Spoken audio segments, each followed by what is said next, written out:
morning, problem solvers. Welcome to the show. Welcome to the Problem Solver Show. This morning we're starting a little bit late, 8:50. But I promise that I'm going to show up here every day before 9, anytime between 8 and 9, and I'm sure we're going to make this a tradition, and we're going to continue with the proper consistency at the perfect time once when we get some more viewers that show up every day just like I do. So I need you guys to share this show and invite more people to the problem solvers group so we can grow this community and learn from each other. Yeah, today we're going to learn how to apologize properly. So I'm really excited to share some of the tips that I've learned during my lifetime with you, some of the solutions to big problems, and being able to offer a sincere apology is definitely a problem right now in our society. Sometimes we we are wrong, and not being able to apologize is a problem because it's a problem for the person that we are wronging, and also for us not being able to sincerely offer an apology when we are experiencing regret for what we did or for what we said. So today, really quick, I want to share with you a few tips on how to properly apologize. Obviously, you need to be sincere, you need to be um, organized, you need to have a plan. But the first thing you need to start with is the obvious: I apologize or I am sorry. So I have a little explanation to do, right? There's a difference between saying I'm sorry and I apologize. And to me, the difference is when you say I'm sorry, you kind of surrender to the problem. So if you say I'm sorry to a client or to somebody that um, you did something wrong to, it means that you're surrendering. It means that, hey, there's nothing else I can do. I'm so sorry. It's done, it's over. But when you say I apologize, it almost sounds like you want to take responsibility, that there's more coming, right? So that's the way I understand it, and I could be wrong. I mean, you could understand it differently, but as you know, my brand is the professional problem solver. This is my nickname. This is what I've been known as in for the past 10, 15 years in the auto industry, and also everywhere else I go. So I see opportunities in problems, and I specifically search for problems, searched for people who are upset so I could offer a proper apology and turn it into opportunity. So being able to apologize properly in a professional manner, it's so important in business and in life. It's so important to be able to apologize to your child when you're wrongdoing. It's so important to apologize to your parents. It's so important to be able to apologize to anyone that you feel respect towards, and anyone that deserves an apology. And it's so easy to turn something sour, something negative, into a phenomenal opportunity and to make something really positive out of it. So as the professional problem solver, I suggest for you to take a pen and paper and kind of write down, jot down those steps of apology and steps to the perfect apology, and you will see some great results. I promise you that. So the first step is to start with I apologize or I am sorry. So for situations where there's not much you can do and you're sincerely very sorry about it, uh, I give you permission to say I'm sorry, but it's not really what I believe in. So I believe in saying I apologize 100% of the time and try to turn every situation into a learning experience for you and the person there that you're apologizing to, and try to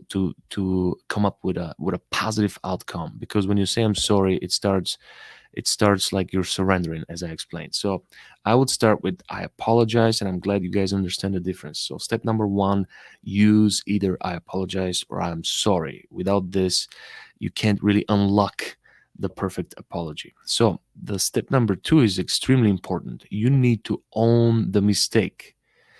Some apologies are minimized by not owning the mistake. So it's extremely important. It's incredibly important for you, as soon as you say I'm sorry, or as soon as you say I apologize, whatever you choose, to own the mistake, to take full responsibility for what happened. This is crucial. When you do that, you would really experience the freedom of the apology. You would experience, you'll be able to receive the grace, because if you don't own the mistake, you're not going to make a peace with yourself. So what's the purpose of apologizing to someone if you don't make really peace with yourself?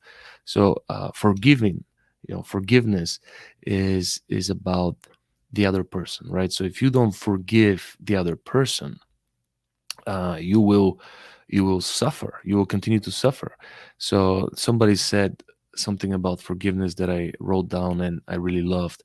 But not forgiving someone um, is the equivalent of it was something with like illness, that if you don't forgive someone, it's like expecting to get healed. I'm gonna remember and I'll share it by the end.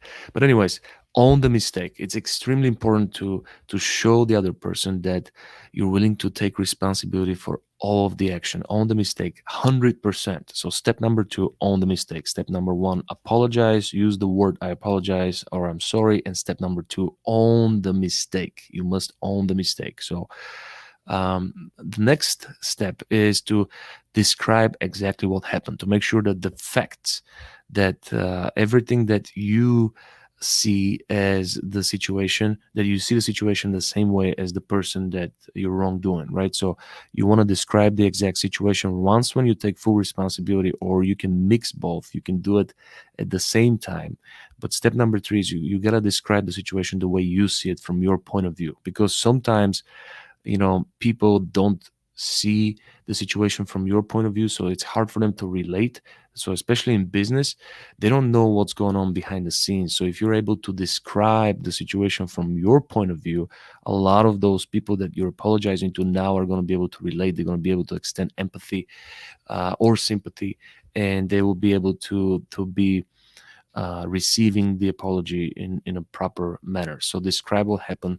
At this point, the person that was wronged needs to know and understand what happened from your point of view. So make sure you remain focused and uh, don't blame anyone during that time. Don't complain about anything and don't use any excuses as you're describing what happened. Do not complain. Do not blame anyone. Remember, own it 100%. Take full responsibility. Number 4 is have a plan. Without a plan on how to make things better, you're going to have a half apology. You're not going to finish the job. So you need a plan, right? So let that person or client who was wronged know that you intend to fix the situation, that you already have a plan, you already have a solution in mind. This is giving them a lot of positive energy during the apology, so they're actually releasing and the anger, and they feel much better when you tell them that you have a plan on making things right, on doing things right. So to go back, step number 1, I'm sorry or I apologize. Step number 2, own the mistake. Take full responsibility for what happened. Step number 3, describe exactly what happened from your end without apologize, without using excuses, without complaining, without blaming anyone, including people on your team. Do not blame them, right? And then step number 4 or 5, I lost track, is have a plan and let them know that you have a plan. Okay. The next thing is admit again that you were wrong, and this was a situation, a unique situation in your character, that normally in these situations you don't act like that. So admit that you were wrong, and it takes a big person to be able to admit that they were wrong. So admit that you were wrong, and you've already reminded yourself and the person that you were wrongdoing twice at this point. So you're making sure that they understand that you were wrong. So the first time when you own it and you take full responsibility, then you describe the situation again and you admit that you were wrong one more time. Because a lot of times when people are very, very frustrated, even when you take full responsibility, even when you apologize, they would want to attack you again.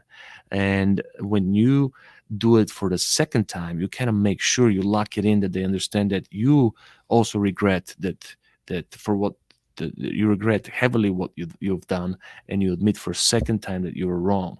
So that will definitely increase the level of sympathy or empathy on the other end.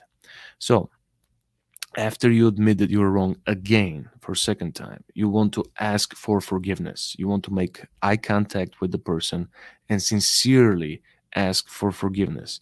A little vulnerability goes a long way towards proving that what you mean is real and you're truly, truly, truly sorry. And once when you ask for forgiveness, you want to wait until you receive it. You want to wait until you receive forgiveness, sincere forgiveness, and you'll be able to feel the energy. You'll be able to feel the love.